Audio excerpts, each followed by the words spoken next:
मित्रांनो नमस्कार, मी प्रकाश पोरे. काल विधानसभेचा निकाल लागला आणि आपण बघता काय झालं आहे.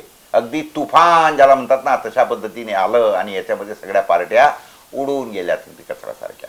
परंतु काय तुम्हाला हा निकाल पटलाय? मला स्वतःला पटलेला नाही. जे काही झालं हे मी मान्य करायला तयार नाही, अगदी स्पष्टपणे आपल्याला सांगतो. कारण 5 महिन्या अगोदर जे काही निकाल आले, ज्या पद्धतीने लोकसभेमध्ये लोकांनी ह्यांना याच पार्टीला याच महायुतीला ज्या पद्धतीने यांनी हाकलून लावलं असं म्हटलं तरी वावगं ठरणार नाही. मग आता असं काय झालं ह्या 5 महिन्यामध्ये की ज्यांना हाकलून लावलं त्यांना पुन्हा अगदी काय म्हणतो त्याला अगदी डोक्यावर बसवलं. हे असं काय झालं? आणि हे लक्षात घ्या, हे सगळं कशामुळे झालेलं आहे तर याला काही कारणं आहेत. ह्याला आजच्या घडीला हे झालेलं नाही तर ह्या सगळ्या गोष्टींना खरं म्हटलं म्हणजे काँग्रेस किंवा विपक्ष हे सुद्धा जबाबदार आहे. ज्या ज्या काही गोष्टी घडलेल्या आहेत आजच्या घडीला, समजा एखाद्या याच्यामध्ये निकाल आपण बघितलेला आहे की कुठे कुठे म्हणजे निकाल जो आहे तो अगदी काठावर लागलेला आहे. मग काठावर लागलेला जर निकाल असेल तर मग काय होतं की नाही रिकाउंटिंग घ्या. पण तुम्हाला माहिती आहे का, रिकाउंटिंग करायचं असलं किंवा मग जे काही व्हीव्हीपॅट आहेत ज्या पट्ट्या असतात प्रिंटिंगच्या, त्याचं जर काउंटिंग करायचं असलं तर तुम्हाला माहिती आहे काय नियम आहे? नियम आहे की तुम्हाला जर काउंटिंग करायचं असलं तर प्रत्येक पोलिंग बूथला 47,200 अधिक GST म्हणजे साधारणतः 55,000 रुपये भरायचे आहेत. आणि मला जर समजा 350 बूथ इलेक्शनमध्ये असतील एखाद्या एक उमेदवाराच्या आणि त्याला जर समजा 100 पोलिंग बूथवर त्याला तिथं शंका आहे तर तिथे त्याला जर 100 बूथ करायचं असलं तर त्याला 55 लाख रुपये भरावे लागतील. मला तुम्ही सांगा, ही काय लोकशाहीची थट्टा आहे की नाही आहे? मी म्हणतोय थट्टा नाही, ही लोकशाहीची सरळ सरळ हत्या आहे. आणि हे जेव्हा नियम बनत होते अशा पद्धतीचे तर विपक्ष गप्प का राहिला? त्यांनी याच्या संदर्भात बोंबाबोंब का केली नाही, हा माझा सवाल आहे. त्याच्यानंतर दुसरी गोष्ट एक समजून घ्या, जो इलेक्शन कमिशनर असतो त्या 3 असतात. 3 पैकी आता जे काही 2 नियुक्त झाले, हे जे नियुक्त झाले त्याच्यामधला राजीव कुमारच्या संदर्भामध्ये मी तुम्हाला मुद्दा म्हणून सांगतो की मुख्य निवडणूक आयुक्त आहेत आपले. आणि मग त्याच्यात काय झालेलं आहे की त्यांची जी निवडणूक झाली तर ती कशी झाली आहे, त्याची निवडणूक त्यांची जी काही नियुक्ती झालेली आहे तर लक्षात घ्या, ह्याच्या अगोदर जेव्हा नियुक्ती करायची असेल इलेक्शन कमिशनरची त्यावेळेला एक पद्धत होती की पंतप्रधान, विरोधी पक्षनेता आणि सुप्रीम कोर्टाचे जज, त्याच्यामध्ये मुख्य न्यायाधीश हे त्याच्यामध्ये असायचे. मात्र काय केलं या सरकारने, त्यांनी काय करून टाकलं, त्याच्यामध्ये बदल करून टाकला. सुप्रीम कोर्टाचे जे हे असतात न्यायाधीश त्यांना काढून टाकलं आणि त्यांच्या जागी काय करून टाकलं तर सत्ताधारी पार्टीचा एक मंत्री, म्हणजे पंतप्रधान, सत्ताधारी पार्टीचा एक मंत्री आणि विपक्षाचा एक नेता. म्हणजे हे जेव्हा अशा पद्धतीने अतिशय चुकीचं काम केलं गेलं त्याच्यानंतर राजीव कुमारची नियुक्ती झाली, जे हिट मास्टर व्हाईस म्हणून प्रसिद्ध झालेले आहेत सध्याच्या घडीला. तर जेव्हा हे सगळं असं बदल झाला त्यावेळेला विपक्ष गप्प का बसला, का त्यावेळेला त्यांनी बोंबाबोंब केली नाही, हा माझा सवाल आहे. दुसरं एक लक्षात घ्या, RSS हे तुम्हाला माहिती आहे. मग ह्या RSSच्या वर वल्लभभाई पटेल यांनी बंदी घातली होती एका जमान्यामध्ये. त्याच RSSचं काम कुठलाही कर्मचारी, सरकारी कर्मचारी करू शकत नव्हता किंवा RSSचा सदस्य बनवू शकत नव्हता, असा नियम होता. यांनी हा प्रतिबंध काढून टाकला या मागच्या 2-4 महिन्या अगोदर. मग ज्या वेळेला अशा पद्धतीने हा प्रतिबंध काढून टाकला गेला आणि आता सरकारी कर्मचाऱ्यांना RSSचं सदस्य बनता येतं, खुलेआम काम करता येतं, हे जेव्हा अशा पद्धतीनं बदल करण्यात आला त्यावेळेला सुद्धा विपक्ष गप्प का बसला, का आंदोलन नाही केलं, ह्या सगळ्या का आवाज नाही उठाला, असा माझा सवाल आहे.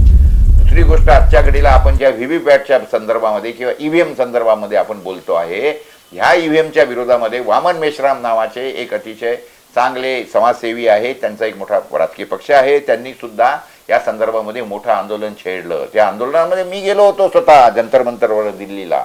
तर त्याच्यामध्ये 40-50 हजार लोक त्यावेळेला तिथे आले होते आणि मोठं लोकांमध्ये उत्साह होता. त्याच्यानंतर पुन्हा त्यांनी 2 महिन्यानंतर 1 महिन्यानंतर पुन्हा तिथं आंदोलन छेडलं. आता जंतर मंतर ही दिल्लीची जागा कशी आहे तुम्हाला माहिती आहे का, की तिथे जाऊन कोणालाही आंदोलन करता येतं, ती पब्लिकला जाऊन तिथं आंदोलन किंवा हे करायचं त्यांचं हे आहे. आणि आपल्याला माहिती आहे लोकशाहीमध्ये साधं सरळ आहे की तुम्हाला तुमचा आवाज मोठा करता येतो. ठीक आहे, दिल्लीला त्यांनी जागा ठरवली आहे की कोणालाही आंदोलन करायचं असेल काय ही जंतर मंतर जागा आहे बाबा, ठीक आहे. मान्य आहे आपल्याला, परंतु कमीत कमी लोकांचा आवाज तर तिथं मांडला जातो, पत्रकार येतात, बघतात, आंदोलन होतं. आपल्याला माहिती आहे ते खेळाडू कसे बसले होते तिथे, हे आपली विनेश फोगाट वगैरे, आणि त्यांना कसं ओढून वगैरे नेलं, तीच ती जागा सांगतोय मी. तर जेव्हा दुसऱ्यांदा हे आंदोलन तिथं केल्या गेलं त्यावेळेला तुम्हाला गंमत वाटेल, पोलिसांनी त्या स्थळाला घेराव घातला होता आणि त्याच्यानंतर तिथं जो जाईल त्याला पकड, म्हणजे मला सुद्धा त्यांनी पकडायचा प्रयत्न केला. मी त्यांना माझा हिसका दाखवला आणि त्यांना म्हटलं मी पत्रकार आहे, मला हात नाही लावायचा. पण तू सांगायचा मुद्दा म्हणजे हा लोकशाहीचा सरळ सरळ खून होता. असं कसं तुम्ही पब्लिक प्लेसवर आंदोलन करायला कोणाला रोखू शकता? तर हे सुद्धा चालू असताना हे जेव्हा झालं त्याही वेळेला विपक्षाने आवाज उठवलेला नाही, म्हणून आज हे ईव्हीएमचं भूत तुमच्या माझ्या डोक्यावर एक समजवून घ्या.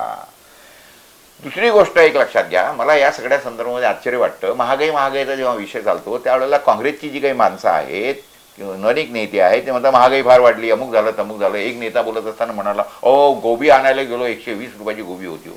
अरे बाबा, तुम्हाला खाण्यापिण्याच्याच गोष्टी दिसतात का? गहू महाग झाला, साखर महाग झाली, टमकं महाग झालं, डाळ महाग झाली. अरे शेतकऱ्यांच्याच वस्तूंबद्दल तुम्ही का बोलता? तुम्ही सांगा ना की पेट्रोल किती महाग झालं, डिझेल किती महाग झालं, पॅक फूड जे असतं घेतो आपण बाजारामध्ये ते किती महाग आहे, डेटा पॅक आपल्याला मोबाईलला लागतो, आपल्याला इंटरनेटला लागतो, तो किती महाग झाला. इंडस्ट्रीयल प्रॉडक्ट आहेत, इंडस्ट्रीमध्ये बसणाऱ्या अनेक वस्तू आहेत, त्यांच्या किमती किती अफाट वाढल्यात. शेतीला लागणाऱ्या गोष्टी, पाईपलाईन असेल, ट्रॅक्टर असेल, ह्या किती महाग झाल्या. त्याच्यावर पहिले जीएसटी नव्हती, ती सगळी जीएसटीमध्ये आली. मोटरसायकल सुद्धा शेतकऱ्यांना, गरिबांना, सामान्य माणसांना, मुलांना, तरुणांना लागते, ती किती महाग झाली. म्हणजे 40,000ची मोटरसायकल 2020ला असलेली ती आता 1,20,000ला झाली आहे. अशा पद्धतीने हे सगळं महाग झालं. जीएसटीची जे काही दर आहे ते सुद्धा प्रचंड, अगदी 5%, 9%, 12%, 28% पर्यंत जीएसटीचे दर आहेत, 18% पर्यंत, 28% पर्यंत. ह्या संदर्भामध्ये कुणी बोंबलायला तयार नाही आहे.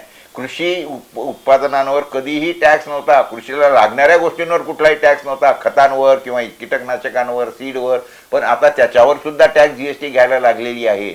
मग ह्या सगळ्यांच्या विरोधामध्ये का आंदोलन केल्या गेलं नाही, करत नाहीत, हा माझा सवाल आहे. तुम्ही त्याच्यानंतर एक लक्षात घ्या की मध्यंतरीच्या काळामध्ये, कोरोनाच्या काळामध्ये लोकांना पकडून व्हॅक्सिन टोचल्या गेलं. त्याच्यासाठी किती लोकांना छळल्या गेलं की तुम्ही जर ते घेतलं नसेल, सर्टिफिकेट नसेल, तर तुम्हाला अमुक ठिकाणी प्रवेश मिळणार नाही, कोर्टात नाही, दवाखान्यात नाही, रेल्वेत नाही, सरकारी कार्यालयात प्रवेश मिळणार नाही, रस्त्यावर फिरता येणार नाही. त्याच्यानंतर लोकांनी बिचाऱ्यांनी व्हॅक्सिन घेतले आणि त्याच्यानंतर तुम्हाला माहिती आहे सध्याच्या घडीला त्या व्हॅक्सिन घेतलेल्या लोकांना किती त्रास होतोय, किती लोक मरत आहेत आणि हॉस्पिटलमध्ये त्यांची कशी लूट होत आहे. परंतु ह्या बाबतीत सुद्धा विरोधी पक्ष बोलायला तयार नाही आहे. मित्रांनो, एक लक्षात घ्या, सध्याच्या घडीला आमच्या देशामध्ये, राज्यामध्ये तुम्हाला माहिती आहे सगळं फ्री रेवडिया वाटणं चालू आहेत आणि आमच्या राज्यावर, महाराष्ट्रावर जवळपास 55,000 कोटी रुपये कर्ज होतं 2014ला फक्त. आज ते कर्ज 9 लाख कोटी रुपये झालेलं आहे. महिन्याला, वर्षाला त्याचं 65,000 रुपये व्याज द्यावं लागतंय. आणि एवढं कर्ज असताना राज्यावर सरकारने अशा पद्धतीने जे फुकट योजना जाहीर केल्या आहेत, पैसे वाटणं, लाडकीला, लाडल्याला आणि काय म्हणतात त्याला, तीर्थयात्रेला, कशाला अजून काय काय आहेत. मग हे सगळं चालू असताना हे चुकीचं आहे. याच्यामुळे राज्य बुडेल. याच्यासाठी विरोधी पक्ष रस्त्यावर का आला आणि हा माझा सवाल आहे. मग त्याच्यानंतर दुसरी गोष्ट एक समजून घ्या की आता जो काही निकाल आलेला आहे, खरं म्हटलं म्हणजे आपला तो निकाल पाहिल्यानंतर तुम्ही मला सांगा, 4-5 महिने अगोदर लोकसभेचा निकाल लागला. आपण बघितलं त्यावेळेला लोकसभेच्या निकालाच्या वेळेला काय झालं, कशा पद्धतीने ह्या सर्व लोकांनी नकार दिला आणि कशा पद्धतीने 41 खासदार ज्यांचे निवडून आले होते त्यांचे आता फक्त भाजपचे 9 आणि बाकीचे असे टोटल मिळून 17 खासदार फक्त या महायुतीचे निवडून आलेले आहेत.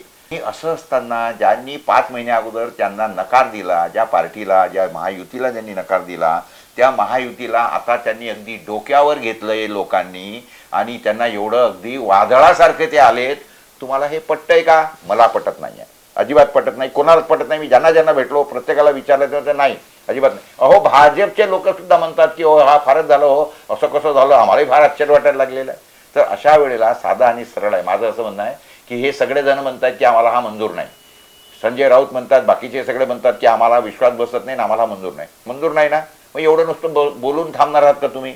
तर मला असं म्हणायचं आहे या सगळ्या संदर्भामध्ये की हरियाणामध्ये सुद्धा असंच झालं होतं.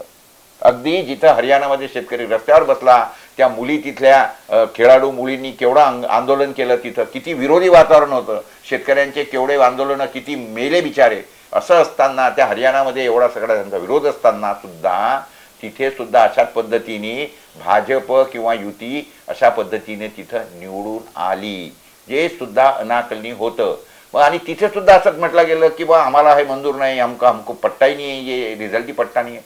मग तुम्हाला जर पटत नाही, तुमच्या बुद्धीला जर पटत नाही, तर माझं असं साधा आणि सरळ म्हणणं आहे या सर्व लोकांना की महाराष्ट्रामध्ये आलेले जवळपास हे 46 आमदार केवळ, आता नाहीतरी हे विरोधी पक्ष नेता सुद्धा बनू शकत नाही त्यातला कोणी, कारण त्यांचं संख्याबळ तेवढं नाही आहे.